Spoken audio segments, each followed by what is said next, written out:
Moscou na época da nova política econômica há mais de 100 anos. Junho de 1923, fresco e chuvoso. A capital fervilha, borbulha e está cheia de indignação popular. No dia 6, no prédio do Museu Politécnico, não cabia nem uma maçã, como se diz. Começa um processo judicial escandaloso e muito aguardado por muitos.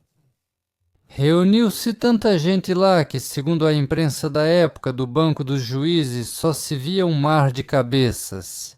Além disso, por toda Moscou foram colados cartazes anunciando o evento que estava por vir. O que teria interessado tantos moscovitas a ponto de a audiência ter que ser transferida para o grande auditório do museu, com capacidade para até 1000 pessoas? Isso sem contar os que estavam de pé nos corredores e a enorme multidão de curiosos do lado de fora.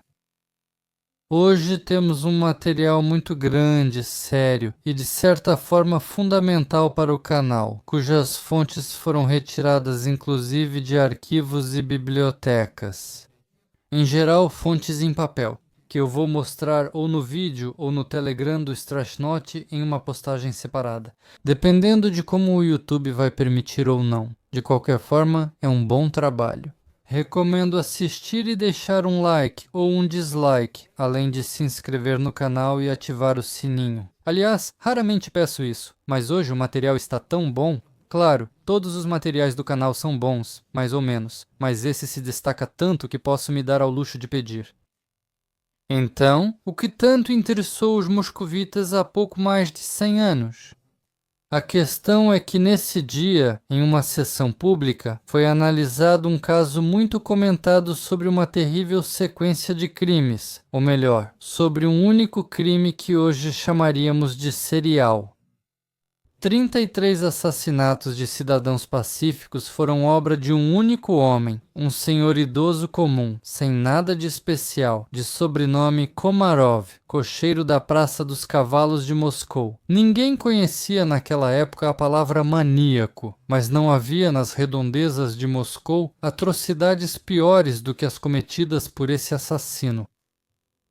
Hoje vamos falar sobre Vassily Komarov, o primeiro maníaco da União das Repúblicas Socialistas Soviéticas, a revelação do mistério das 33 vítimas em sacos em Moscou, o assassino Komarov Petrov, era isso que estava escrito em inúmeros cartazes. Por mais de 2 anos, a besta de Chabolovka, como os moscovitas chamavam Komarov, matava homens inocentes exclusivamente por motivos de ganância, tirando vidas de forma metódica e calculista. Até mesmo os afazeres domésticos foram organizados em série, e tudo na casa daquele homem terrível estava especialmente adaptado para o seu ofício sangrento, embora ele tivesse ainda outro motivo, com o qual justificava para si mesmo a prisão e seus crimes monstruosos. Falaremos disso mais tarde.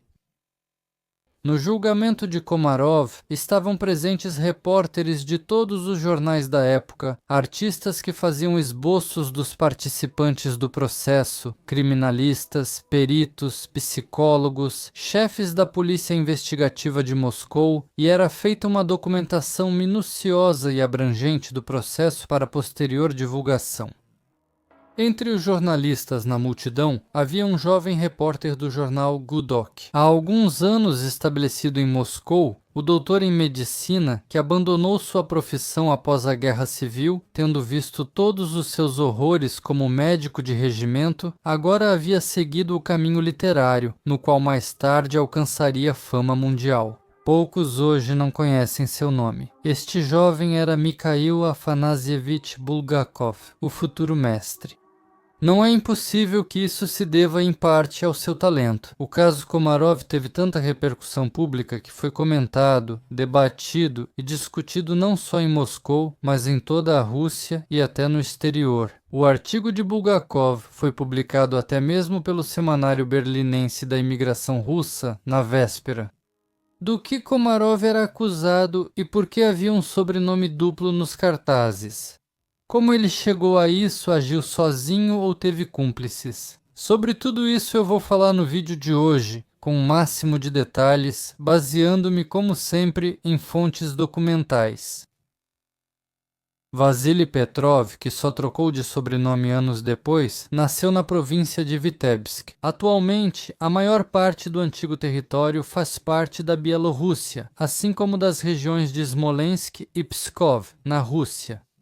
Vasily cresceu em uma família numerosa de um operário ferroviário, sendo um dos 12 filhos. Terente Petrov era um trabalhador comum na ferrovia, não era nada extraordinário, mas gostava muito de beber. Na verdade, toda a família dele levava uma vida de bebedeira, como muitos moradores rurais daquela época. Até mesmo as crianças eram atingidas por esse destino muito cedo. Vasily, por exemplo, começou a beber álcool forte aos 10 anos de idade. Como ele mesmo disse mais tarde, as crianças imitavam os maus hábitos da geração mais velha. Naturalmente, todos na família Petrov bebiam: a mãe e o pai, os avós e os filhos mais velhos. Um dos irmãos de Vasily acabou sendo enviado para trabalhos forçados por tirar a vida de alguém enquanto estava embriagado. Talvez tenha sido justamente o alcoolismo infantil que afetou negativamente a psique ainda em formação do futuro assassino. Aos 17 anos, Vasily já não conseguia passar um único dia sem beber. Vasily não foi alfabetizado. Aos 12 anos foi mandado para trabalhar, o que naquela época era perfeitamente normal no meio camponês. Tirando o alcoolismo precoce, Vasily cresceu como uma criança absolutamente comum. Naquela época, até os maus hábitos das crianças de famílias operárias e camponesas eram quase normais. De qualquer forma, ninguém responsabilizava os pais por isso, e as crianças não eram tiradas deles para serem colocadas em abrigos. Naquela época, quem acabava em abrigos eram principalmente crianças de rua, que fugiam de casa por conta própria ou vagavam sozinhas. Para onde iriam depois da morte dos pais? Em comparação com eles, Vasya Petrov cresceu, mesmo que sob maus cuidados, ainda assim sob a supervisão de parentes. Embora em uma família onde todos bebiam, brigas e discussões fossem algo comum, as crianças cresciam por conta própria, como ervas daninhas. A seleção natural tinha um efeito bastante positivo na saúde dos sobreviventes, pois a mortalidade infantil e, especialmente, a de recém-nascidos era bastante alta. Vasily teve sorte nesse aspecto, ele praticamente não ficava doente. A natureza, tendo tirado a vida de muitos de seus irmãos e irmãs, dotou esse menino de uma saúde surpreendentemente forte. O estilo de vida alcoólatra, é claro, exigia dinheiro, e não pouco dinheiro. No começo, o adolescente de alguma forma conseguia se virar, gastando com bebida as migalhas que ganhava com trabalho honesto, ora como garoto de recados, ora como pastor, ora como ajudante geral. Aos 16 anos, Petrov conseguiu emprego com um dos proprietários locais, mas ele acabou sendo mesquinho. Quase não pagava dinheiro, então Vasily trocou de patrão, mas o novo também não agradou ao rapaz. Pagava bem, mas fazia trabalhar demais. Depois disso, Petrov foi trabalhar como reparador com o pai na ferrovia. Mas como se sabe, o apetite vem enquanto se come. Tudo o que Vasily ganhava, ele gastava com bebida e petiscos, e mesmo assim, o dinheiro nunca era suficiente. E então, o rapaz começou a roubar. Ora ele roubava uma galinha dos vizinhos, ora invadia a casa de alguém e levava objetos de valor. A bebedeira incessante de Komarov parou por um tempo. Graças ao serviço militar obrigatório, aos 20 anos Vasily foi recrutado como soldado e de 1897 a 1901 serviu 4 anos no exército imperial russo. Como e onde ele serviu não se sabe ao certo, mas depois de voltar para casa, nada mudou muito em sua vida. Por algum tempo, Petrov voltou a beber sem parar, e quando já não tinha mais dinheiro para beber, passou a procurar qualquer tipo de trabalho. Em 1904, ele de repente foi trabalhar no Extremo Oriente, onde a Rússia estava em guerra com o Japão naquela época. Não há informações precisas sobre o que exatamente ele fazia lá. Segundo uma versão, ele foi como voluntário. Segundo outra, quando começaram as hostilidades com o país do Sol Nascente, Vasily foi para a linha de frente para se envolver em vários negócios obscuros. Muito provavelmente, ele realizava um tipo específico de roubo, quase de forma profissional. Dos mortos, tiravam em massa objetos de valor, crucifixos, ícones, anéis, arrancavam dentes de ouro, de ferro e até mesmo dentes saudáveis da boca. Tudo era aproveitado, tudo podia ser vendido. Com esse dinheiro ganho, que de qualquer forma tinha um caráter criminoso, Vassili trouxe para sua terra natal uma quantia considerável e logo se casou, aos 28 anos, escolhendo uma conterrânea, modelo de relacionamento familiar. Vassili usou o exemplo dos pais em sua família. Ele e a esposa, muito ciumenta, frequentemente bebiam, brigavam e até se agrediam. Mesmo assim, não dá para dizer que a vida deles era monótona. O casal vivia se mudando de um lado para o outro pelo vasto Império Russo em busca de trabalho temporário, provavelmente com conteúdo criminoso novamente. As bebidas alcoólicas evitavam o tédio deles. Os recém-casados começaram a viver de forma extravagante e não se negavam a nada. Mas, em um belo momento, o dinheiro fácil acabou junto com a esposa, e depois disso começou a desavença definitiva. Eles brigavam o tempo todo, porque tanto Vassili quanto suas esposas gostavam de sair e beber, e a esposa exigia que ele trouxesse dinheiro para casa para se sentir à vontade, pois claramente ela não gostava de viver na necessidade. Sob pressão da esposa, Petrov conseguiu arranjar um emprego em um dos depósitos militares. Achei que bastava viver e trabalhar em paz, mas não. Petrov rapidamente percebeu que, com trabalho honesto, não conseguiria proporcionar a vida confortável a qual ele e a esposa já estavam acostumados. Sem querer mais se esforçar pelo pão de cada dia, Petrov começou a roubar também no novo emprego, mas isso não trouxe o resultado desejado. Por isso, Vassili pensou seriamente mais uma vez e então decidiu roubar em grande escala justamente o depósito onde trabalhava. Ele foi preso ao tentar vender o que havia roubado. O tribunal deu uma sentença surpreendentemente branda para a época, 1 ano de prisão. O tribunal deu uma sentença surpreendentemente branda para a época, 1 ano de prisão. Durante o cumprimento da pena por Vassili, uma tragédia atingiu a família. Sua esposa morreu, vítima de cólera ou intoxicação alimentar. Segundo outras versões, ela tirou a própria vida, ou simplesmente o deixou e desapareceu para um lugar desconhecido. Isso causou um grande impacto em Petrov. Ele começou a beber ainda mais e parou de trabalhar de vez. Depois de ser libertado, Petrov decidiu ir para bem longe, para recomeçar a vida. Ele não tinha mais nenhuma obrigação familiar, nada mais o prendia a um lugar específico e ele podia ir para onde quisesse. Ele não queria voltar para casa, então Petrov decidiu ir para Riga, sobre a qual um colega de cela havia lhe contado muitas coisas boas. Na cidade à beira do Mar do Norte, Vassili casou-se com Sofia, viúva polonesa com 2 filhos pequenos, e por um tempo quase se estabeleceu.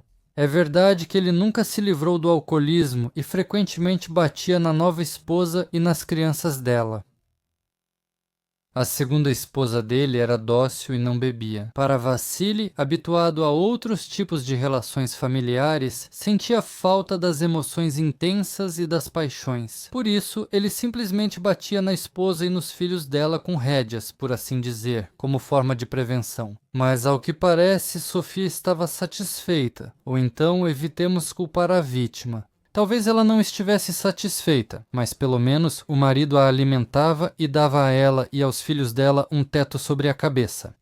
Ao que tudo indica, essa mulher, que criava sozinha 2 filhos, estava passando por uma situação de vida difícil, já que ela concordou em se casar com um alcoólatra, afinal, o novo marido nunca demonstrou grande amor por ela. Ele mesmo falava com desprezo sobre esse casamento com a viúva Polka, dizendo que essa ralé católica coma ao meu lado por causa da pertença de Sofia a outra confissão cristã. O chefe da família frequentemente a repreendia pela comida e a mantinha com medo, falando com sarcasmo sobre sua nova família.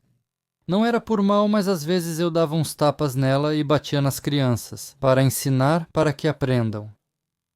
Mais tarde, a ordem habitual do Império Russo foi interrompida pela Primeira Guerra Mundial em 1915. A vida pacífica dos moradores de Riga foi completamente desestabilizada pela aproximação das tropas do Kaiser. Como muitos, Petrov deixou o Báltico em tempos turbulentos, temendo a invasão do inimigo. Desta vez, ele escolheu viver na tranquila e então próspera região do Volga, mas novamente errou nos cálculos. Logo depois, a revolução explodiu no país. No entanto, a ideia de tirar tudo de todos e dividir, ou simplesmente saquear as propriedades rurais e as casas urbanas dos antigos donos da vida, agradou muito a Vassili. E não só para ele, é claro, o saque floresceu como nunca antes. Petrov se adaptou perfeitamente à nova ordem estatal. A imagem do proletário oprimido foi bastante reforçada pelo tempo que passou na prisão. Komarov conseguiu se apresentar com sucesso como uma vítima inocente do regime czarista, e ninguém quis entrar em detalhes sobre sua biografia naquela época conturbada. O próprio Vassili logo aprendeu o básico da alfabetização e começou a lutar ativamente contra a contra-revolução. Em 1917, ele se alistou voluntariamente no Exército Vermelho, onde conseguiu chegar ao posto de comandante de pelotão já com seus 40 e poucos anos. Durante o serviço, Piotrov participou com grande prazer de expedições punitivas e, por algum tempo, chegou até a comandar um pelotão de fuzilamento que executava rapidamente as sentenças contra os brancos. Ele gostava disso abertamente, destruía com grande entusiasmo os elementos de classe considerados estranhos.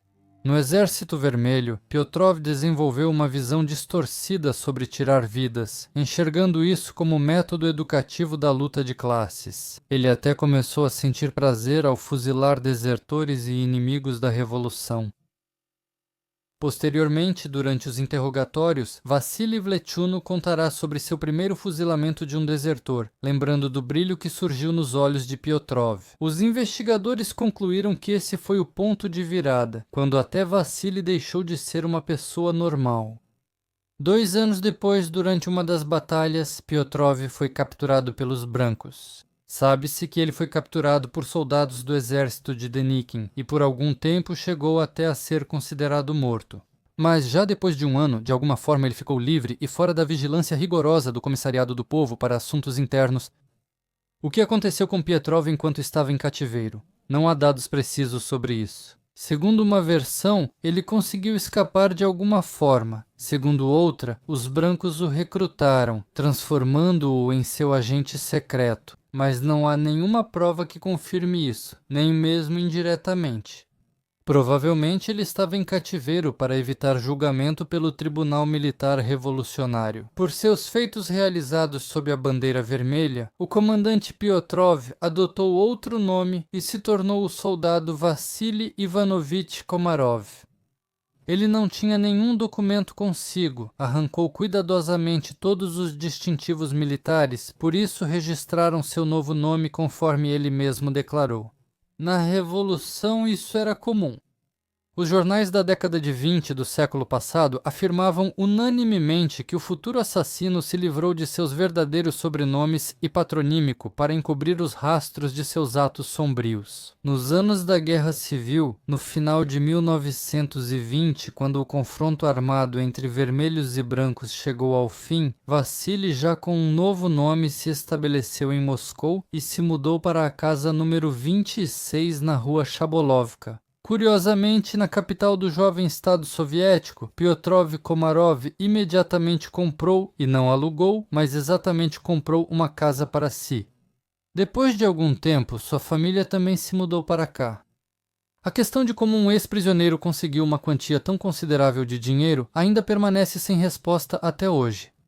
Foi exatamente essa circunstância que deu origem aos boatos sobre seu recrutamento pelos brancos. Mas tudo isso virá depois, alguns anos mais tarde, quando a má fama desse homem se espalhar por Moscou. Mas agora era preciso viver de alguma coisa. Ora os bolsos estavam vazios, ora cheios. Assim, o próprio cocheiro sombrio caracterizava seu sucesso financeiro quando no tribunal lhe perguntavam sobre a fonte de sua renda. Komarov sempre teve uma aversão persistente ao trabalho. Mas não havia outra saída. O dinheiro dele tinha acabado de novo, e ele foi obrigado a bater de porta em porta para encontrar uma nova fonte de renda. Na capital, mesmo mutilada pela guerra e pela revolução, a vida sempre foi cara. Finalmente, ele conseguiu um emprego como cocheiro no Comitê Central de Evacuação da População, mas Vasily não ficou lá por muito tempo. Ele roubava com muita frequência os produtos e objetos que transportava e dizia aos chefes que tinha sido roubado no caminho, depois vendia o que havia roubado no mercado. O cocheiro negligente foi expulso. É surpreendente como ele ainda não foi levado a tribunal militar. Sério. A biografia desse homem tem muitos pontos obscuros e, frequentemente, ele saía ileso das situações. Depois de se despedir do emprego formal, Komarov decidiu se tornar um motorista particular. Naquele tempo, quem tinha sua profissão era chamado de vankas. Era uma expressão comum, comparável a como hoje em dia os taxistas são chamados de motoristas. Todo o território de Moscou estava dividido entre empresas concorrentes que transportavam clientes com poder aquisitivo. Os bondes e automóveis ainda não tinham tirado os cavalos das ruas de Moscou. Vasily se estabeleceu na Praça dos Cavalos, onde hoje fica o Hospital Morozovsky. Dos antigos topônimos, só resta a Viela dos Cavalos, aquela mesma que apareceu no famoso caso Komarovsky. Komarov começou a tirar a vida de civis inocentes em 1921, quando foi anunciado Nova Política Econômica e, assim, permitiram novamente o empreendedorismo privado. Apesar das flexibilizações econômicas, Komarov ainda assim decidiu que havia uma maneira de ganhar dinheiro muito mais fácil. Vasily pensou assim: se as pessoas querem comprar um cavalo, então elas têm dinheiro, e esse dinheiro pode ser simplesmente tirado delas junto com a vida. Na verdade, da primeira vez isso aconteceu não por cálculo, mas quase que de forma espontânea. A primeira privação de vida dessa série foi cometida por Petrov Komarov em 13 de março de 1921. Pelo menos essa foi a data que ele mesmo mencionou nos interrogatórios. E depois, o ofício sangrento foi colocado em uma esteira assustadora. Vasily Komarov cometia todos os seus crimes seguindo sempre o mesmo roteiro estabelecido. Ele ia ao mercado de cavalos, observava por muito tempo e procurava um comprador solitário, geralmente camponeses de fora, para que não começassem a procurá-lo imediatamente, e oferecia a ele comprar um cavalo, mostrava sua mercadoria, aquele mesmo cavalinho com o qual trabalhava como cocheiro. Eles combinavam o preço, que Komarov sempre dizia ser muito vantajoso para o comprador. É bem provável que isso criasse a impressão de que o cavalo era roubado, por isso tentavam fechar o negócio discretamente. O vendedor convidava o comprador para sua casa para acertar todos os detalhes e celebrar a compra. Todos, sem exceção, concordavam em entregar o dinheiro à vista de todos, pois seria imprudente fazê-lo por um cavalo roubado.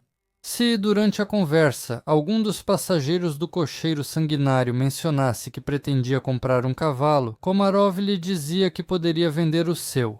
Ele dava um preço propositalmente baixo, explicando que precisava urgentemente de dinheiro.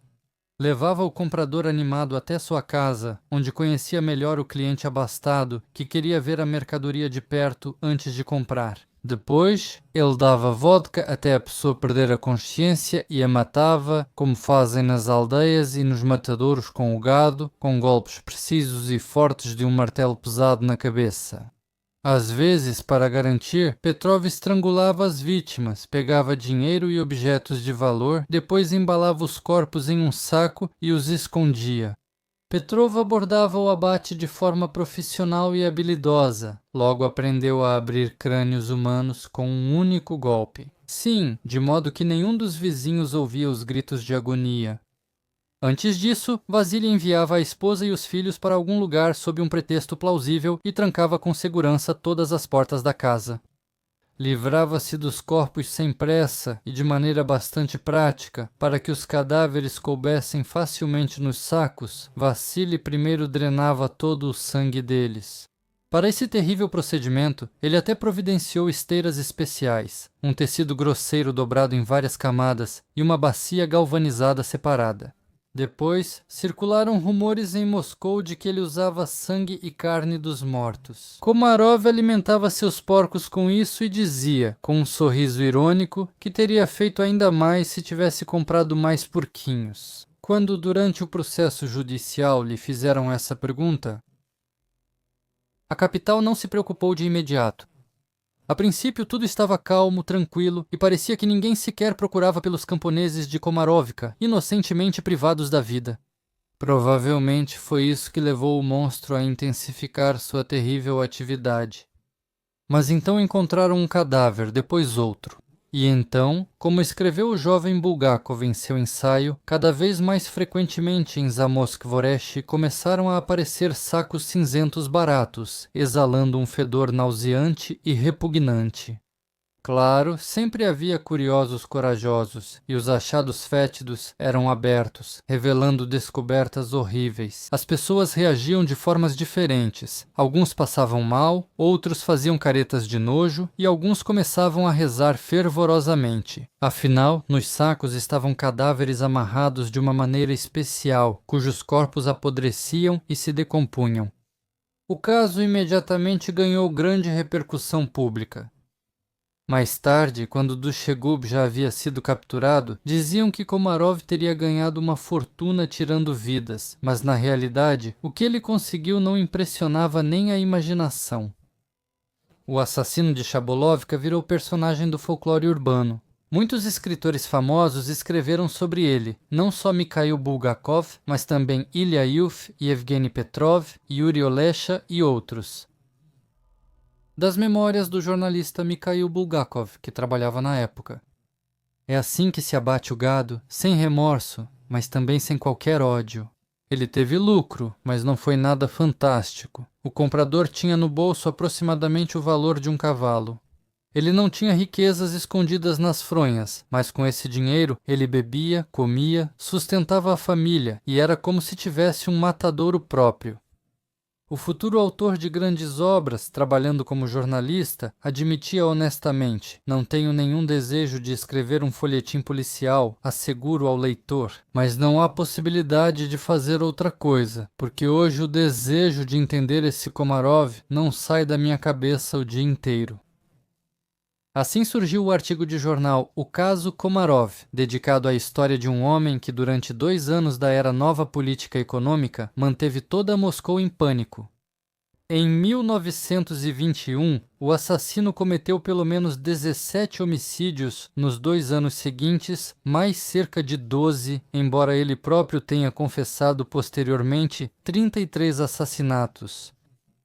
Os corpos dos homens assassinados foram encontrados no rio Moscou, debaixo de pontes, em meio a juncos, em casas destruídas e enterrados superficialmente no solo. Segundo o próprio Komarov, todo o procedimento da execução não levava mais de meia hora. Após tirar a vida, ele dizia sua frase de marca registrada: "De uma vez e para você", e até, segundo ele próprio admitiu, rezava pelo descanso da alma dos assassinados. E o primeiro crime dessa série, Komarov cometeu quase que de forma espontânea.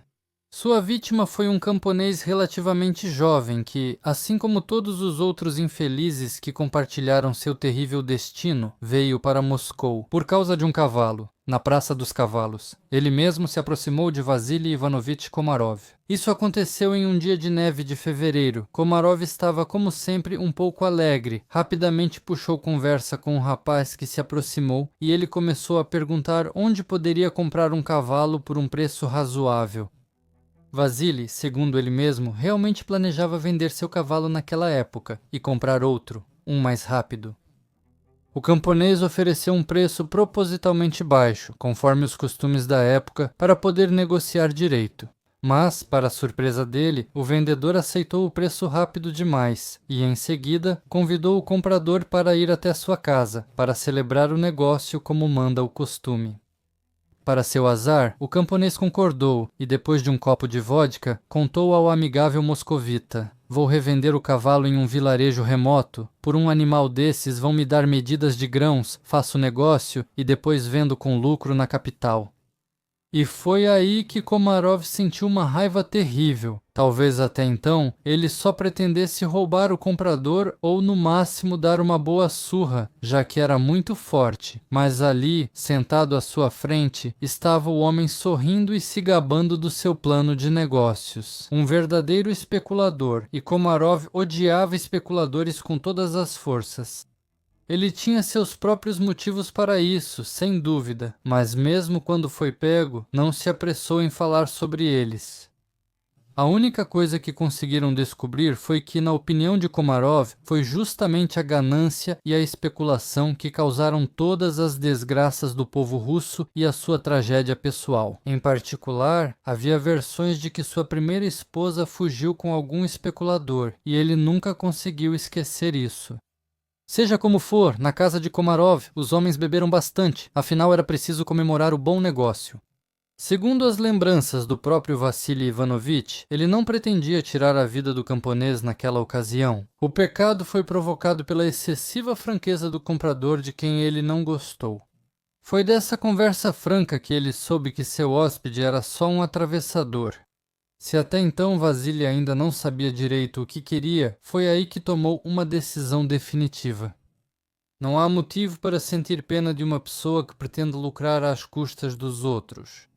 A esperteza comercial alheia irritou profundamente Vassily, mas não o tirou do equilíbrio emocional. Ele se levantou da mesa e saiu do quarto. Com algum pretexto plausível, entrou no depósito e, depois de procurar por um tempo, pegou um martelo enferrujado que estava jogado sem uso. Com ele, bateu com toda a força na cabeça do convidado, que já estava atordoado naquele momento, rachando seu crânio em pedaços.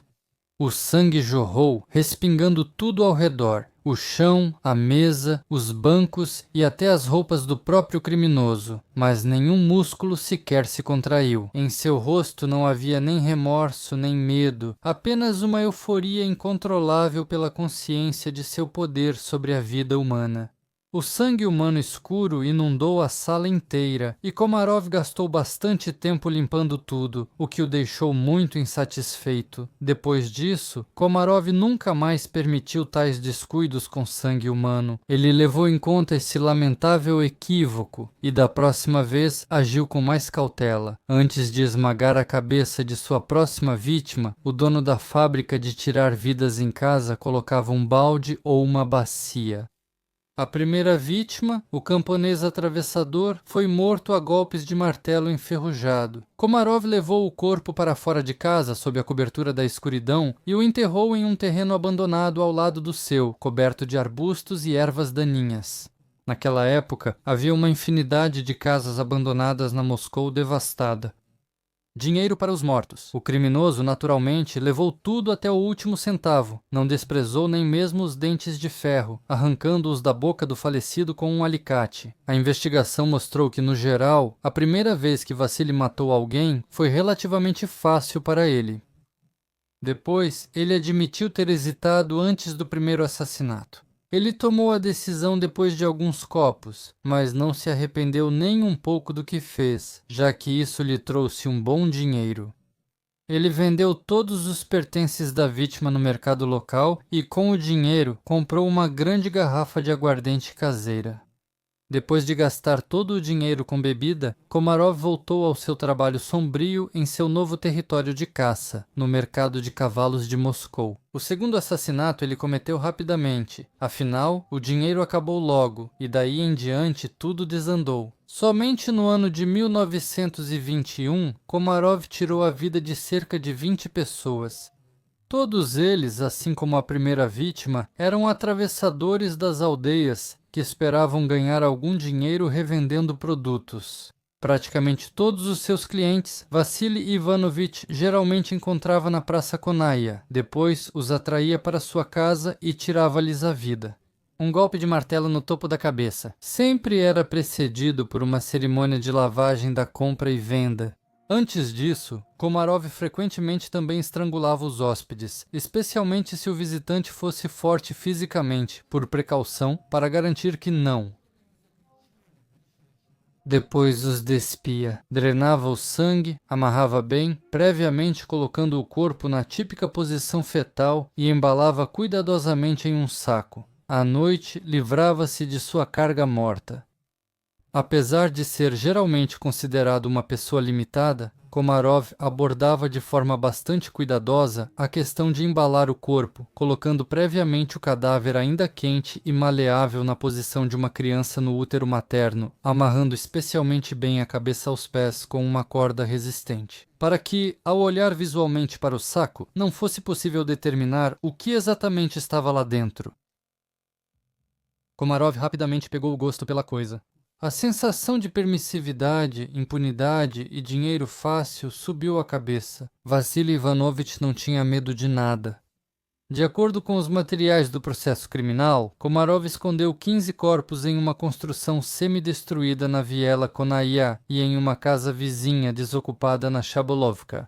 Outros 6 corpos ele enterrou no território da antiga propriedade do conde Alexei Orlov, perto do mosteiro Donskoy. Além disso, Komarov jogou os corpos amarrando sacos com pedras como peso em vários corpos d'água, incluindo o rio Moscou, o rio Yauza e alguns lagos. Naquele já tão distante 1923, na época da juventude da milícia soviética, os jovens detetives tiveram que enfrentar uma tarefa realmente difícil. Quando começaram a chegar relatos sobre o desaparecimento de homens, ninguém deu muita atenção a isso. Via de regra, tratava-se de moscovitas que trabalhavam revendendo cavalos ou, ainda mais frequentemente, de camponeses que vinham à capital para comprar um animal de tração indispensável para o trabalho no campo. A história era sempre a mesma. Saiu para o mercado de cavalos em Serpukhovka e não voltou. Bem, naquela época ninguém falava sobre perda de vida. Eram consideradas várias outras versões, desde a criação de uma quadrilha de ladrões de cavalos. Com frequência, cavalos sumiam na capital, mas o assassino de Chabolovka não tinha relação com esses casos. No entanto, logo depois, começaram a encontrar nos reservatórios de Moscou sacos horríveis e fedorentos com corpos humanos dentro. Depois de cerca de 17 assassinatos, Vassily percebeu que já não havia mais onde esconder os corpos por perto. O terreno abandonado se transformou em uma verdadeira vala comum, e ele não se arriscava a procurar um lugar para enterrar os corpos em locais mais distantes. Por isso, ele passou a jogar os corpos no Moscou, no Rio e no Yauza, sempre nos mesmos sacos. A esteira mortal funcionava como um relógio. Apesar de o serial killer não ser muito inteligente e nem tentar despistar as pistas, quando mais de uma dezena de corpos foram encontrados, os moradores de Moscou começaram a entrar em pânico, mas o assassino em série não foi suspeito de imediato. Embora o mesmo modus operandi fosse evidente, todas as vítimas eram homens, todos estavam despidos, todos amarrados da mesma forma, ou melhor, com as pernas presas ao peito, a cabeça entre os joelhos, as costas amarradas e as mãos presas ao tronco. Todos foram mortos com um golpe forte, com algo pesado na têmpora ou no topo da cabeça. Os rostos estavam desfigurados, o que tornava extremamente difícil identificá-los. Além disso, como foi descoberto mais tarde, a maioria das vítimas era de fora e não tinha amigos ou conhecidos em Moscou. O fato de a notícia sobre as mortes ter demorado quase um ano para aparecer não foi surpreendente, pois a maioria das vítimas era de várias aldeias e muitas vezes nem eram das proximidades. Os parentes não podiam saber exatamente onde eles desapareceram, se foi em Moscou ou no caminho para a capital. Mas quando passaram a encontrar frequentemente sacos com corpos nos rios, os guardas da lei ficaram agitados, mas no começo isso não adiantou muito. A investigação avançava devagar, criado por Dima Torzok. Em 1922, Komarov teve seu próprio filho. No inverno desse mesmo ano, a esposa de Komarov descobriu por acaso tanto sobre as privações de vida quanto sobre a verdadeira fonte de renda do marido, mas reagiu a isso de forma surpreendentemente calma. Certa vez, Sofia voltou para casa fora do horário habitual e pegou o marido esquartejando um cadáver. Komarov não entrou em longas explicações. Para que explicar para uma mulher tola? E se saiu com uma frase simples: vai se acostumando, fazer o quê? Esse jeito de conseguir dinheiro não incomodou nem um pouco a mulher. Sofia não gritou de horror, nem correu para entregar o marido para a polícia, mas virou cúmplice. Ela pegou um pano em silêncio e começou a limpar os respingos de sangue do chão. Assim, o serial killer ganhou um cúmplice de confiança. Quando a esposa via que o marido estava chegando em casa com um homem desconhecido, ela simplesmente saía, levava as crianças com ela e depois voltava, primeiro sozinha. Deixando seus conhecidos do chá para trás, Sofia tornou-se uma fiel ajudante do marido e limpava cuidadosamente o sangue do quarto. Após mais um crime. É preciso dizer que a mulher lidava perfeitamente com a eliminação das provas. Mais tarde, os investigadores tentaram encontrar pelo menos algum vestígio de sangue no quarto onde tiraram a vida de 30 pessoas, mas não conseguiram. No começo, a esposa apenas ajudava o marido a se livrar das provas e dos clientes mortos, mas depois acabou se juntando a ele, às vezes ajudando a segurar a vítima ou amarrar melhor os corpos. Assim, os Komarov continuaram juntos esse caminho sangrento. A Divisão de Investigação Criminal de Moscou tinha menos de 5 anos na época. Naquela época, o chefe do Departamento de Investigação Criminal de Moscou era um tal de Ivan Nikolaev, que durante a Guerra Civil foi artilheiro, um homem sem partido, nada de especial. A recém-criada polícia de Moscou só iniciou uma investigação oficial depois que, em maio de 1922, foi encontrado o corpo de mais uma vítima. Komarov, que ficou por muito tempo jogado em algum buraco e, por isso, estava com uma aparência horrível. Depois de vasculharem os cortiços e terrenos baldios de Moscou, os investigadores começaram a encontrar mais e mais sacos com corpos nus de homens. Parecia interminável. Os moscovitas ficaram apavorados. Na maioria dos casos, a morte foi causada por um forte golpe na cabeça com um objeto contundente. Além disso, Cyrenik embalava os corpos das vítimas de maneira extremamente habilidosa em sacos idênticos. Tudo indicava que as mortes eram obra de uma única gangue ou até mesmo de uma só pessoa. Segue um trecho do conto de Bulgakov, O Caso Komarovsky, que ele escreveria depois, com base na investigação e em seu artigo de jornal. À noite, descobertas estranhas e desagradáveis surgiam nos terrenos baldios atrás de Moskvoresh, casas em ruínas e banhos abandonados. Na Chabolovka surgiam sacos cinzentos fétidos com cadáveres nus de homens dentro. Após várias dessas descobertas, segundo o escritor, começou uma forte inquietação na polícia criminal de Moscou. Todos os sacos com cadáveres traziam as marcas das mesmas mãos, do mesmo trabalho. Além do fato de que as cabeças estavam esmagadas, provavelmente pelo mesmo objeto contundente, a amarração dos corpos era igual, sempre habilidosa e cuidadosa, com braços e pernas puxados até o abdômen, amarrados, como destacava Bulgakov, de forma firme e caprichada.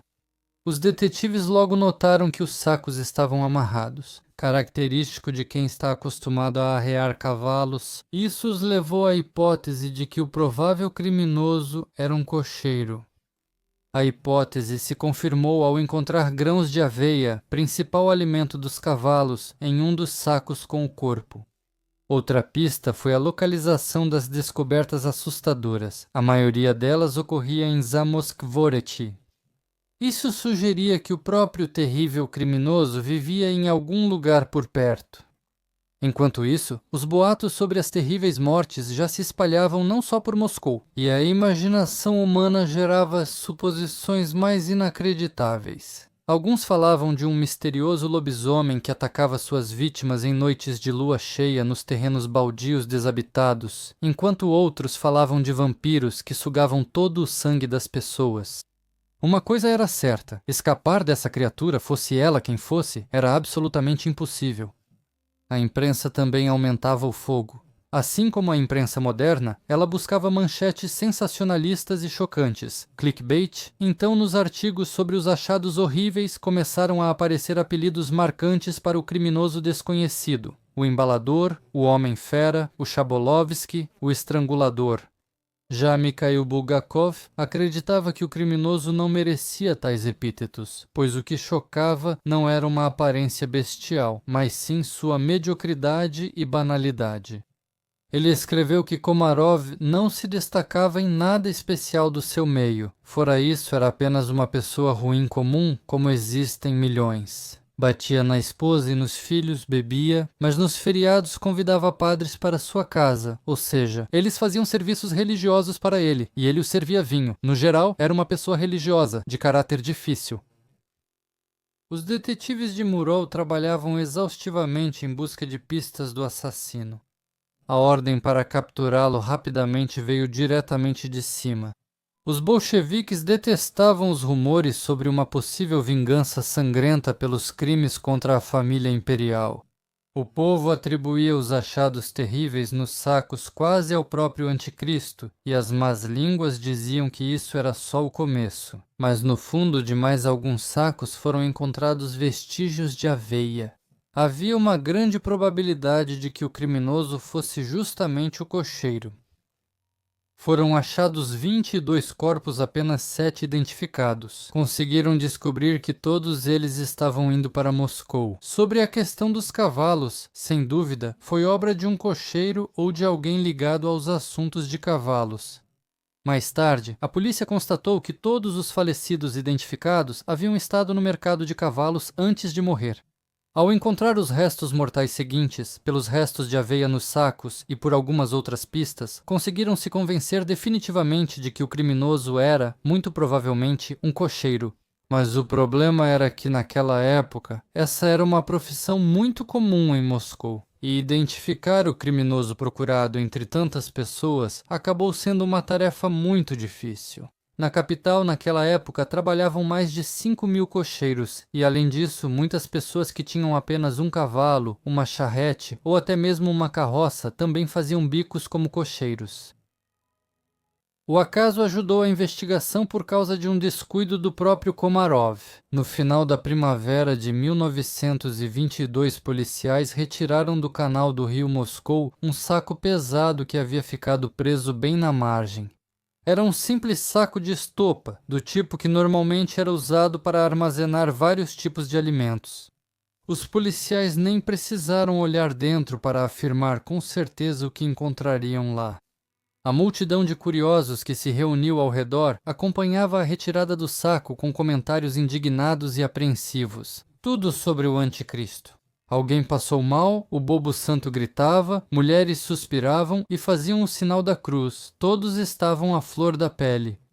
2 horas depois, o relatório sobre o trabalho realizado estava na mesa do camarada Kornev, que na época chefiava o comissariado do povo para assuntos internos. Esse já era o 6º morto, claramente não assassinado por bandidos ou assaltantes, em um acerto de contas sangrento nos últimos 2 meses. Crânio esmagado, sangue drenado, uma maneira peculiar de amarrar os corpos. Tudo isso, obviamente, indicava que uma fera em forma humana havia aparecido na cidade. A agitação popular e as reclamações sobre a inação do novo governo só aumentavam a tensão, e agora cabia ao próprio Kornev quebrar a cabeça sobre o destino que lhe fora imposto, uma tarefa difícil. Infelizmente, como das outras vezes, o criminoso não deixou pistas que possibilitassem sua identificação.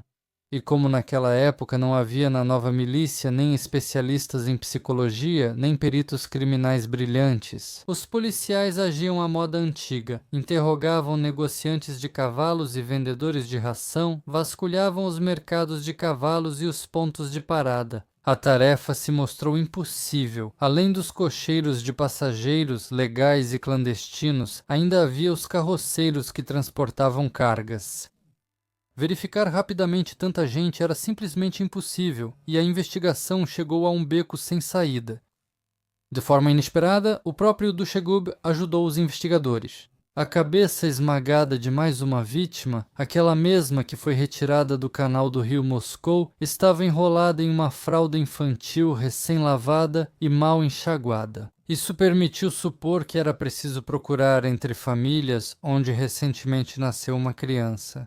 Havia muito menos dessas famílias em Moscou e o círculo de suspeitos imediatamente se estreitou. Até agora, os policiais sabiam pouco sobre o Dushegub. A característica mais óbvia era sua crueldade e enorme força física. Ele batia em todas as vítimas por trás na cabeça com um objeto pesado e contundente, quebrando os ossos fortes do crânio com um único golpe, como se fosse uma noz grande. É bem provável que a arma do crime tenha sido um martelo grande. Ao mesmo tempo, o Dushegub esperava até que todo o sangue escorresse do corpo, e só depois disso começava a amarrá-lo e embalá-lo em um saco. Ao que tudo indica, Vassily Ivanovich ficou tão envolvido em tirar vidas que perdeu a vigilância. Ele tinha certeza de que não seria descoberto, ou talvez, por pura ignorância, nem se preocupava com isso. Por isso, em um certo dia, usou o primeiro pano que encontrou, que acabou sendo uma fralda de criança. Muito provavelmente Komarov ficou com preguiça de procurar algo mais adequado, então decidiu não se preocupar com detalhes e achou que aquilo serviria mesmo assim.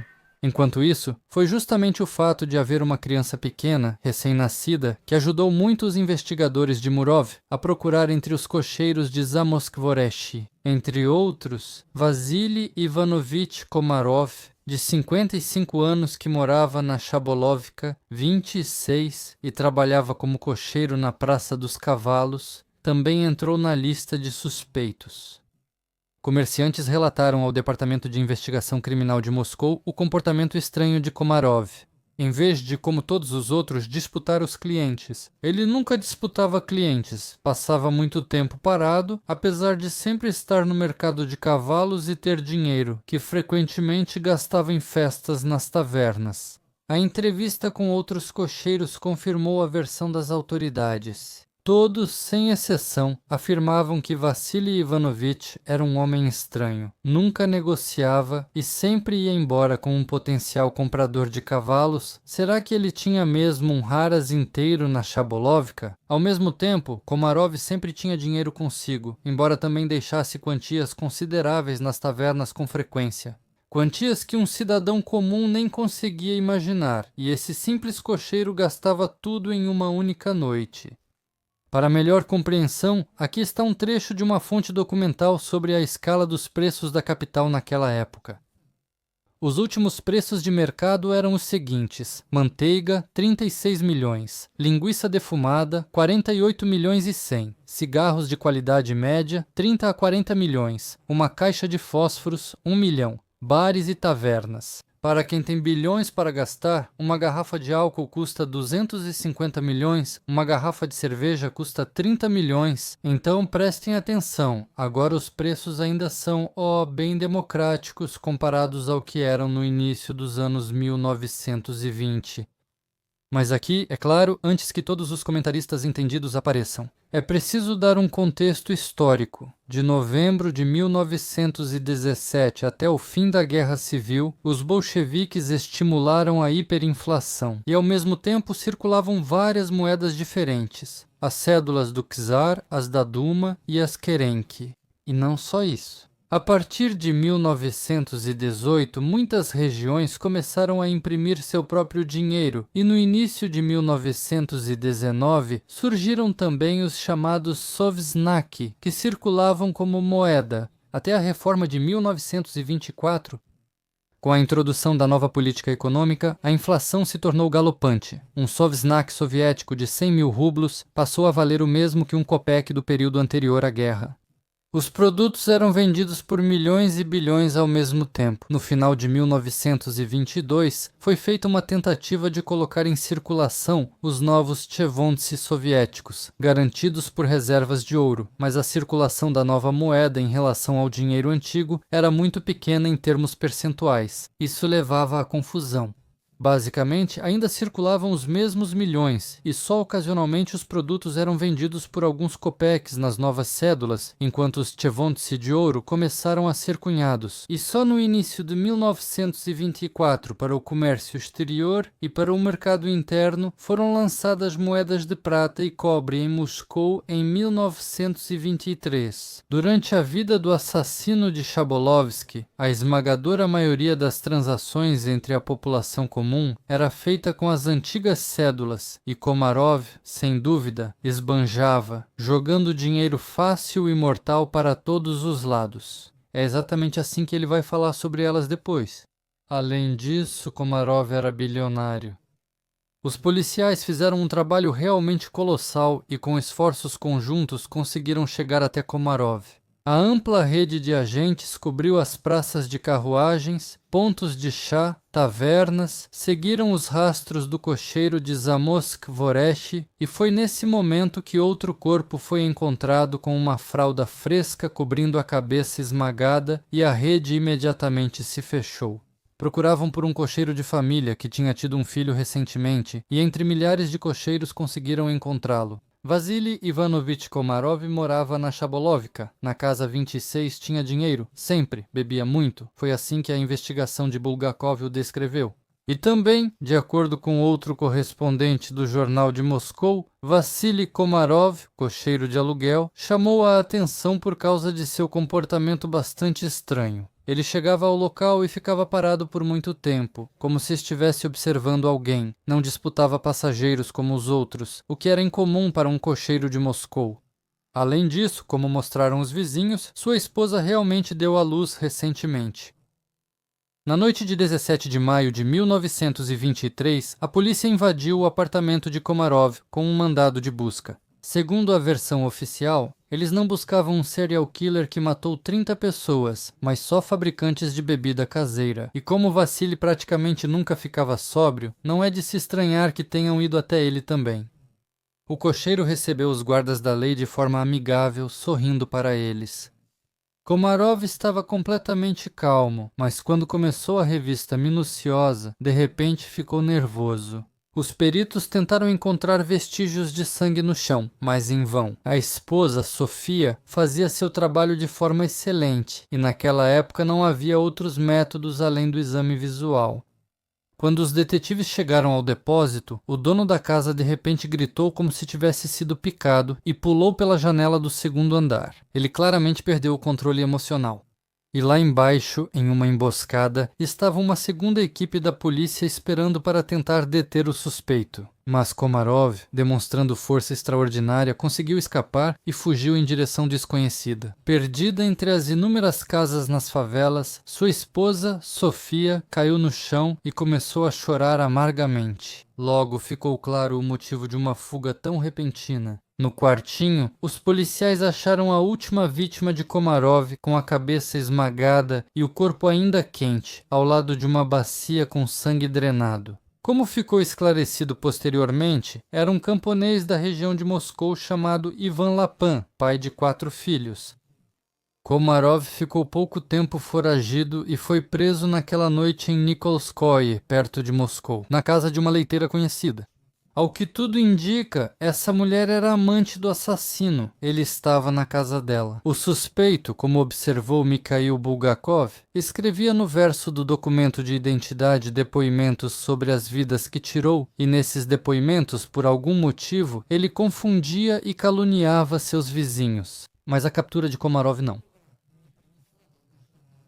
Os moradores da cidade estavam tão assustados que não acreditavam no sucesso da investigação. Sussurravam que tinham pegado a pessoa errada, que aquele velho bêbado não parecia um monstro. Sim, só começaram a procurar o verdadeiro criminoso graças à ordem direta de Lenin. Só queriam encerrar logo o caso. Moscou gemia e murmurava sobre o assassino de Chabolovo, até assustavam as crianças pequenas. Nos interrogatórios, o serial killer, já conformado com sua captura, se comportava de forma descontraída e cínica. Contava tudo sobre os assassinatos sem esconder nada, claramente saboreando os detalhes. Só depois da prisão e dos primeiros interrogatórios de Komarov, ficou claro o verdadeiro alcance de seus crimes, muitos dos quais a polícia nem sequer imaginava. O cocheiro confessou 33 assassinatos. Pelo menos com base em seu depoimento, conseguiram encontrar os corpos de apenas 29 vítimas. Por isso ele foi julgado apenas pelos assassinatos cujos corpos puderam ser encontrados. No entanto, levando em conta o fato de que, ultimamente, Komarov, cansado de esconder cuidadosamente os corpos das vítimas, simplesmente os jogava no rio Moscova e antes disso os enterrava em qualquer lugar, é bem provável que os outros 4 corpos simplesmente não tenham sido encontrados. Afinal, cães de rua famintos também não perdiam a chance de se alimentar de carne humana, muitas vezes destruindo todas as evidências ao literalmente devorá-las. Certa vez, quando Komarov foi levado para uma reconstituição na cidade, onde deveria indicar novos locais de enterro, a polícia teve que literalmente salvar sua vida. Os moradores de Moscou estavam prontos para fazer justiça com as próprias mãos contra ele. Veja só, os tempos mudam, mas as pessoas não. Com grande dificuldade, conseguiram proteger o criminoso, e toda vez que Komarov indicava os locais dos enterros, multidões furiosas e histéricas tinham que ser afastadas à força. Realizar essas diligências com um serial killer não era fácil, era preciso se deslocar por Moscou, mas Komarov era aguardado em todos os lugares por cidadãos enlouquecidos, pessoas sedentas pelo seu sangue. As pessoas exigiam que entregassem o monstro para que pudessem espancá-lo e inventavam diferentes formas de punição que, na opinião delas, eram adequadas. Por exemplo, cozinhar vivo na praça, queimar na fogueira ou esquartejar, como nos velhos tempos, que nem vou dizer que eram bons. A maioria dos restos das vítimas de Vassili Komarov só foi descoberta depois que ele foi capturado. Komarov, como um verdadeiro maníaco, contava sobre essas mortes com um cinismo e prazer especiais. Ele afirmava que o motivo nem era o lucro, mas sim um certo sentimento distorcido de justiça social, pois, segundo ele, tirava a vida apenas de especuladores, a quem chamava com desprezo de komuti. Isso, na opinião de Vassili, era uma espécie de serviço para a sociedade, já que os especuladores causavam muito mal e nenhum benefício. O assassino garantia a todos que lutava contra a especulação criminosa e a ganância humana. Um verdadeiro herói, em uma palavra, um poeta e publicista famoso naqueles tempos. Demian Bedny viu nas ações de Komarov até mesmo uma conspiração política, de onde, afinal, um simples cocheiro como Komarov teria dinheiro para um cavalo e um apartamento. Não é por acaso que ele passou um ano com Denikin, só pode ter sido recrutado pela contra-espionagem inimiga e enviado à capital como agente.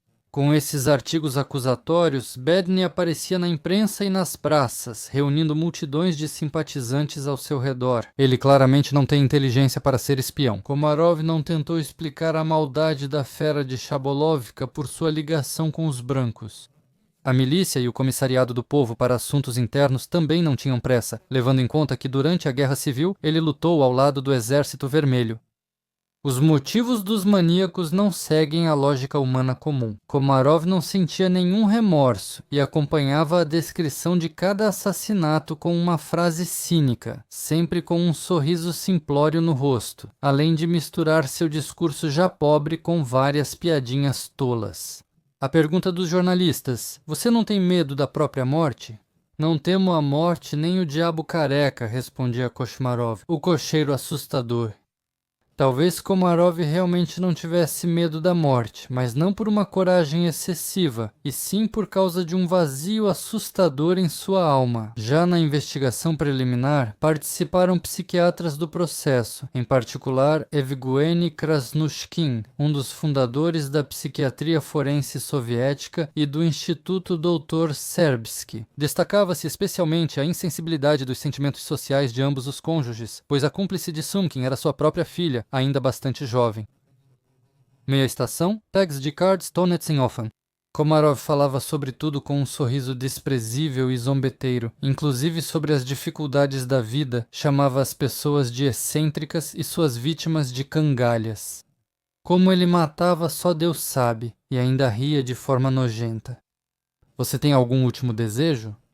Sempre sonhei em matar uma cigana ou um padre, mas pra quê? Só piadas fora de hora, só zombaria debochada, tudo na vida, esse sujeito atrevido e nojento, sempre acompanhado de risadinhas, se espantava o futuro autor de Mestre e Margarida. O que mais chocou o público foi justamente a indiferença estúpida. Que selvageria há nisso? Se fosse uma fera, odiando e tirando vidas com fúria, não teria ofendido tantos que estavam ao redor quanto com esse desprezo impressionante.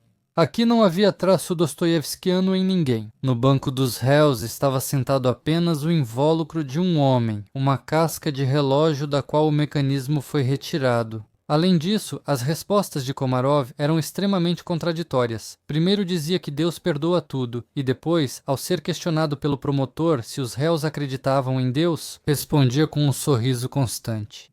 A revolução provou que isso é uma ilusão. Só um e eu só acredito no ouriço, porque ele é firme. Ainda assim, mantinha ícones em casa e chamava o padre nos feriados. Você lê o evangelho direitinho, reza direitinho e tudo bem que matou, mas será que não sente pena dos que foram destruídos?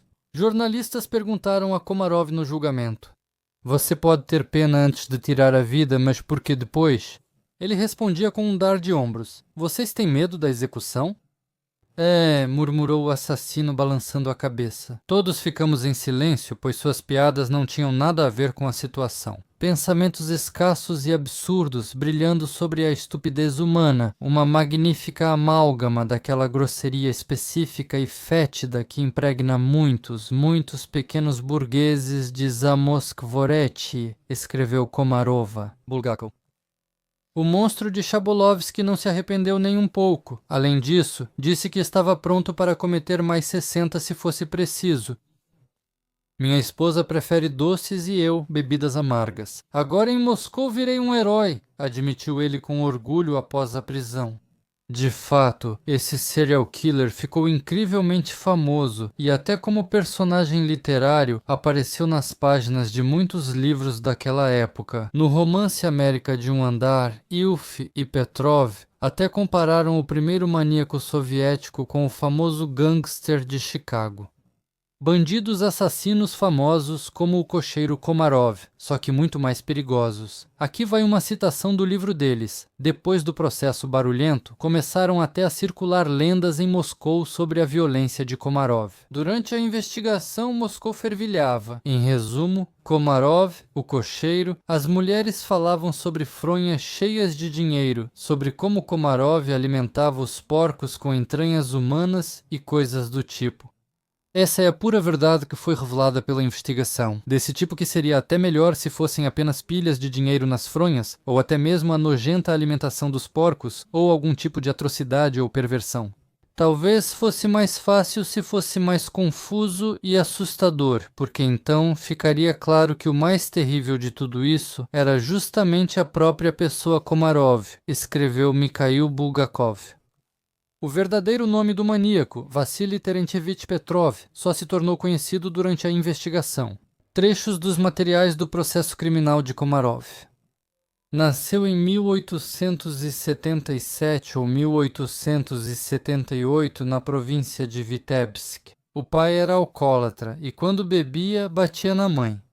A família numerosa dele vivia em tanta necessidade que Vassily foi mandado, aos 12 anos, trabalhar para um latifundiário local. Aos 15 anos, ele teve sua primeira relação sexual com uma empregada e já era considerado alcoólatra. Ele consumia álcool sem distinção, não desprezando nem mesmo cola de encadernação ou álcool desnaturado. E desde a juventude, Komarov era marcado pelo desejo de mudar de lugar, o que podia ser considerado uma inclinação para a vida de vagabundo. Com a primeira esposa, viveram mal. A esposa era briguenta e constantemente tinha ciúmes do marido, embora ele, segundo suas próprias palavras, fosse totalmente indiferente a esse tipo de coisa.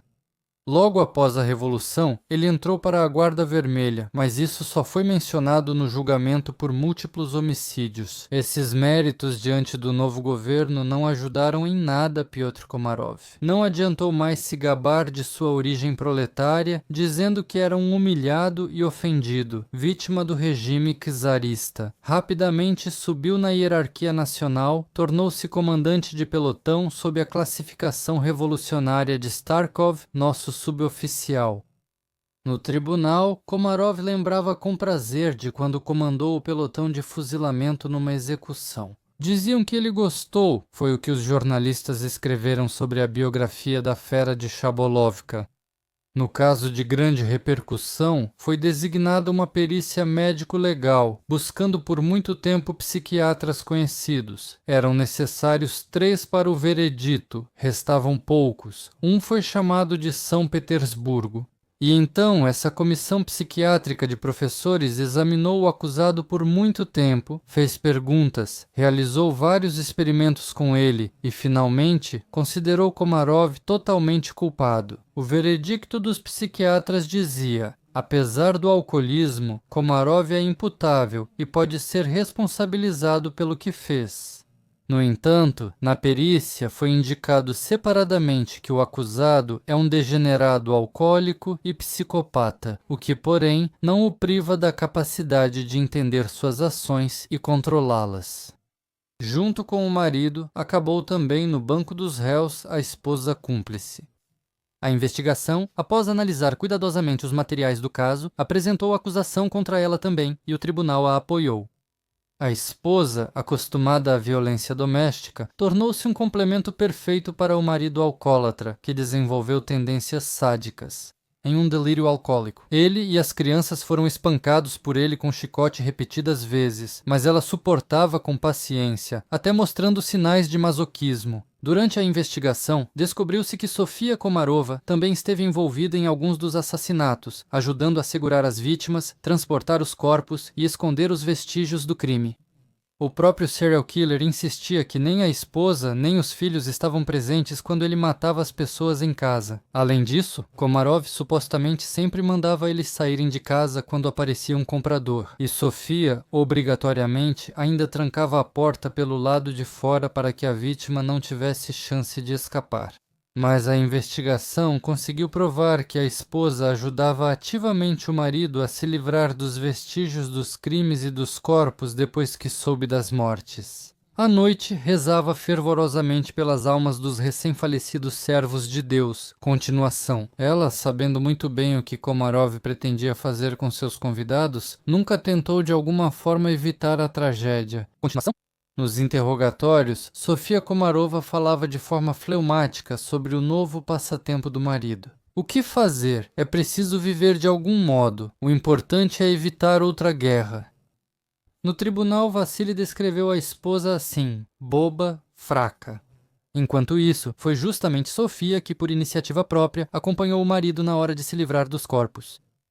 Tudo começou naquela vez em que Komarov, ao transportar mais um cadáver para o rio, foi parado por um policial que perguntou o que ele estava levando. O cocheiro sorriu de canto e sugeriu ao policial que apalpasse o saco, mas ele apenas fez um gesto de desdém. Quem vai entender o motivo? Naquela vez, não revistaram Sânia, mas Vassili resolveu se precaver para o futuro. Aconteceu que um casal desperta menos suspeitas à noite do que um homem sozinho indo sabe-se lá para onde com um grande saco de estopa. Mas antes de continuarmos e depois passarmos às sentenças, vamos analisar a personalidade de Vassili Komarov e de sua esposa. Vassili Komarov. Exemplo clássico de serial killer com traços de alcoólatra degenerado e psicopata, considerado imputável pelos psiquiatras, mas com grande insensibilidade aos sentimentos sociais. É uma personalidade primitiva, sem o menor arrependimento, com insensibilidade emocional e um sistema de valores distorcido. Ele não sentiu pena nem culpa por nenhuma de suas vítimas, não demonstrou nenhuma compaixão, pelo contrário, ele se orgulhava do que fez e se considerava um herói. Seu discurso era zombeteiro, cheio de piadas nojentas, trocadilhos e deboches como a frase "Ras ik vas". Após a privação da vida, ele justificava suas ações dizendo que lutava contra os especuladores e que supostamente fazia uma boa ação ao purificar a sociedade, mas de fato sentia prazer no poder sobre a vida e a morte. Sua fé era supersticiosa e primitiva. Ele rezava, convidava padres e depois declarava cinicamente que só acreditava no ex, porque ele é firme. As tendências sádicas dele se manifestavam não só na privação da vida. Ele batia regularmente em suas esposas e filhos, humilhava-os, considerava isso normal e sentia prazer na violência. Ainda durante a Guerra Civil, quando comandava o pelotão de fuzilamento, ele mesmo admitiu que gostava de comandar. Na execução, o laudo médico indicou alcoolismo crônico, degeneração alcoólica da personalidade e psicopatia com traços sádicos. No entanto, apesar de tudo isso, Komarov foi considerado totalmente são. Ele sabia o que fazia e controlava suas ações. Quanto à motivação, era o dinheiro, mas ele mesmo a apresentava como uma luta por justiça. Na realidade, era uma mistura de ganância, sadismo, vingança e sensação de impunidade. Ele tirava vidas com cálculo frio, mas ao mesmo tempo se considerava quase uma vítima do sistema. Na essência, Komarov não é um monstro no sentido clássico, nem um louco, mas sim uma pessoa degradada, cruel, sem alma, ignorante, comum, mas por isso mesmo ainda mais assustadora. É exatamente isso que chocou os contemporâneos e ainda choca as pessoas até hoje. A banalidade do mal, segundo Bulgakov, não era um demônio diante deles, mas só a casca de um humano. Quanto à esposa, Sofia Komarova não é uma vítima passiva do marido, mas sua cúmplice, mesmo que não desde o início. No início, ela viu Vassili cortando um cadáver por acaso e ele apenas disse: "Vai se acostumando." Em vez de se assustar ou procurar a polícia, ela simplesmente pegou um pano e começou a limpar o sangue. A partir desse momento, ela se tornou sua ajudante silenciosa e depois ativa. Sofia não tinha traços sádicos tão marcantes quanto o marido, mas demonstrou uma indiferença surpreendente em relação à privação da vida. Ela sabia que pessoas eram mortas na casa, ajudava a limpar o sangue, lavar o chão, esconder provas, às vezes segurava as vítimas, ajudava a amarrar os corpos, participava do transporte dos cadáveres. Além disso, para não constranger os convidados, ela saía de casa com as crianças antecipadamente e depois voltava sozinha para ajudar Vassili a se livrar dos corpos. Isso se tornou uma espécie de rotina doméstica. Ela até rezava pelas almas dos falecidos, mas nunca tentou impedir o marido. No fundo, ela era uma mulher quebrada pela rotina e pela violência. Vassili a espancava, humilhava, mantinha-a sob medo, mas ela aceitava isso, aparentemente achando que era melhor viver com um assassino em série do que ficar sem marido e sem pão. Esse é um exemplo clássico de submissão masoquista em condições de terror doméstico. Nos interrogatórios, ela falava apaticamente, sem emoção, como se não fossem 30 cadáveres, mas algo como: "E daí? A gente tem que viver de algum jeito, desde que não haja guerra." Os psiquiatras notaram nela a mesma apatia pelos sentimentos sociais que no marido. Ela não era insana, não era inimputável, mas estava moralmente absolutamente morta. Não era uma sádica, mas sim uma mulher insensível, oprimida, sem iniciativa, que se tornou a ajudante perfeita para o marido maníaco. O tribunal a considerou culpada e a condenou à execução, assim como Vassili. Komarov a chamava de tolinha fraca no tribunal, mas os fatos mostravam o oposto. Ela o ajudava de forma consciente e sistemática a tirar vidas e ocultar rastros. Era um casal criminoso, onde um era um sádico ativo e a outra sua sombra, silenciosa, mas atuante. O julgamento de Komarov durou vários dias, e toda vez novamente no prédio do Museu Politécnico. Como a multidão de pessoas que queria ver com seus próprios olhos, o Dushegub era extraordinária e não diminuía nem um pouco. Até de outras cidades vinham para olhar o homem-besta. No início do século passado, crimes tão monstruosos como crimes em série, ainda mais cometidos por uma única pessoa, um cidadão comum, eram realmente um fenômeno único. No final, o Tribunal da Jovem União das Repúblicas Socialistas Soviéticas, que durou de 6 a 9 de junho de 1923, condenou Vassili Komarov e sua esposa Sofia à pena máxima, execução por fuzilamento. E em 19 de junho de 1923, a sentença contra Vassili Petrova e Sofia Petrova foi executada. Eles foram levados para o fuzilamento sob seus verdadeiros sobrenomes, Petrova. Assim, o homem que manteve toda a região sob terror por vários anos foi eliminado. Os filhos do terrível casal foram entregues aos cuidados do Estado, após terem seus sobrenomes alterados. O jovem Mikhail Bulgakov terminou seu artigo sobre o caso Komarov assim: "Desejo sinceramente que as crianças sejam poupadas pela dura lei da hereditariedade, que Deus não permita que se pareçam com o falecido pai e a falecida mãe." Depois, surgiram rumores de que um dos filhos de Pyotr Komarov, biológico ou adotivo, teria se aliado aos alemães na Grande Guerra Patriótica, mas não há provas confiáveis. O caso Komarov marcou definitivamente a história da criminologia soviética. No Museu Central do Ministério do Interior, na rua Selesnevskaya, em Moscou, até hoje está guardada a arma dos crimes do assassino de Shabolovka, um grande martelo de sapateiro enferrujado com cabo redondo. Quando o museu está aberto, é possível ir lá e dar uma olhada por curiosidade. Vassily Komarov acabou se tornando uma espécie de anti-herói do folclore urbano no início do século passado. Uma canção sobre ele era cantada por todas as cantoras de taverna, mendigos dos vagões e crianças de rua. Existem muitas versões desse folclore popular, e uma delas chegou até os nossos dias. Ela está até no Yandex Música, mas só como poema. Saiu uma nota nos jornais e todos exclamaram: "Ah, descobriram corpos desconhecidos flutuando em blocos de gelo dentro de sacos." Vou encerrar este assunto com trechos documentais dos diários do cidadão moscovita, memorialista e prosador Nikita Okunev. No dia 19 de junho foi julgado e condenado à execução um certo cocheiro moscovita chamado Komarov e sua esposa. O primeiro revelou-se assassino de 32 pessoas com o objetivo de roubo, e a segunda era sua cúmplice. Durante o reconhecimento pelo tribunal, uma multidão incontável de mulheres de Moscou, moças e arruaceiros ficava de pé, esperando por dias inteiros sob o sol escaldante e sob a chuva, só pelo prazer de dar uma olhada, nem que fosse de relance, nesse terrível herói do momento.